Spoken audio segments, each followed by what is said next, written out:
47 samurai found themselves dispossessed of their homes and stipends and turned into ronin, or masterless samurai.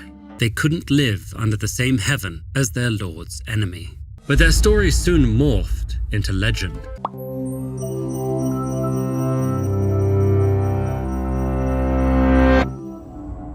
"Do you remember my grudge from these past days?" cried Asano Naganori, lord of Ako domain, his gaze fixed on Kira Yoshinaka, a senior master of ceremony. Asano extended his short sword, charged through the castle corridor, and struck Kira. While the wound wasn't fatal, its consequences would be.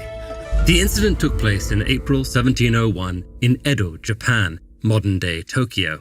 The Tokugawa military government had gained power about a century before. This ushered in a period of peace and stability following the Warring States, or Sengoku, era, which was marked by constant bloodshed and conflict wrought by warlords and their samurai. To secure their rule, the Tokugawa government aimed to tame the samurai class. Individual samurai carried 2 swords and served a single lord till death, but their duties became primarily bureaucratic and administrative.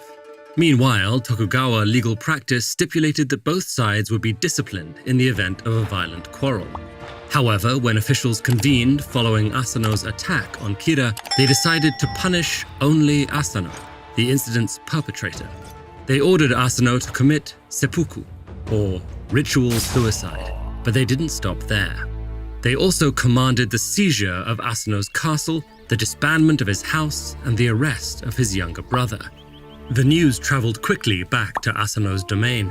Overnight, the roughly 300 samurai in Asano's retainer band found themselves dispossessed of their homes and stipends and turned into ronin, or masterless samurai. They didn't know why Asano attacked Kira, no one did. Some have speculated that Asano refused to pay a bribe to Kira, who was supposed to be guiding him in proper etiquette, so Kira humiliated him. Others, that Asano had simply gone mad. This left the samurai of Ako domain in crisis, facing a tension that lay at the very heart of the Tokugawa period. They were a privileged class of warriors, inundated with epic legends of samurai loyalty, heroism, and martial glory. But they were forbidden from using violence, their traditional role at once celebrated and restricted. Some of Asano's samurai said they should peacefully comply with government orders, others that they should immediately follow their lord into death.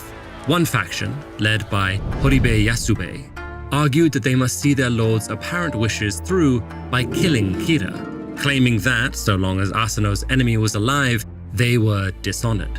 However, the effective leader of Ako domain's samurai, Oishi Yoshio, believed that if they complied with official orders, Tokugawa authorities might show mercy and permit Asano's brother to succeed him. So the samurai peacefully surrendered the castle. But their hopes were dashed when Tokugawa officials placed Asano's brother in another family's custody, leaving them without a path to restore their status. Most accepted the government's terms, but in the end, 47 of Asano's samurai, including Horibe and Oishi, didn't. And instead of formally asking permission to take revenge via the government's vendetta system, they began plotting to kill Kira covertly. Almost 2 years after Asano's death, the Ronin, led by Oishi, broke into Kira's residence and killed 16 of his samurai and wounded 23 others before beheading Kira himself.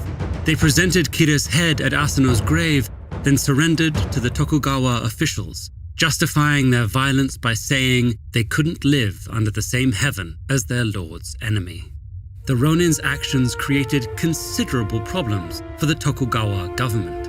The Ronin had broken the peace and a range of laws, but authorities also knew the importance of honor and loyalty among samurai.